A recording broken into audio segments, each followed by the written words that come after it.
And this is one of the reasons in the sheet that we ask, what is the upside? What's your positive intent? Now, often we don't even know. All it might start with is, I don't like this. I'm not happy. I'm not sleeping well. I'm a bit stressed. Or you catch yourself complaining to somebody. Oh yeah, that I don't like how that goes. Or the teacher keeps going late. It's already 11 o'clock at night and the teacher's going over 10 or 15 minutes. There's complaint. And as my friend Kendra Kunyov says, a complaint is a lazy desire. So we have in the book how to set your mouse detectors, how to work out, wait, is there a mouse going on here? And it might just be, I don't really like it. I don't like what's happening. But when you get down into it in the book, that question of what's your positive intent? Well, your positive intent might be to have a better working relationship, or it might be just for you. It might be you want to clear the air so you can let go of this and move on because it's been bothering you. But ideally, you'll find a positive intent that includes the other person.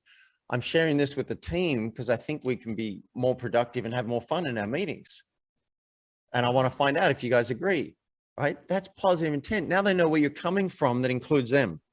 Whereas if you do what one of my friends said to me once, she sent me a text, I'm pissed, we need to talk.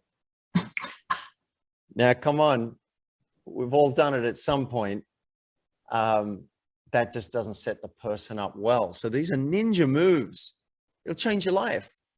You'll be, instead of naming 10% of your mice, which I estimate is happening for most humans, you start naming maybe 80% of your mice. You still keep some of them as private, or it's just not, it's not really needed. It's not going to have a real positive impact on the world. Like if you got a friend has got a messy house and each time you see it, you don't even want to go there. Maybe you decide friend doesn't need that from me, doesn't need my judgment. Or maybe you decide, this might be a contribution. Maybe they don't want to live like this, and I'll see if they're open to a conversation. I don't know. That's kind of my style. But the point is, not all mice have to be named, but we want to go from 10 or 20% of mice being named right now to 80%. That's what's going to change your company, your life, and the world. In fact, you probably can't read this quote on the book behind me, but I'm so grateful to Jack Canfield. What we're putting on the cover is a quote from Jack. This book will change your company, your life, and the world. And it's all through the power of mouse naming.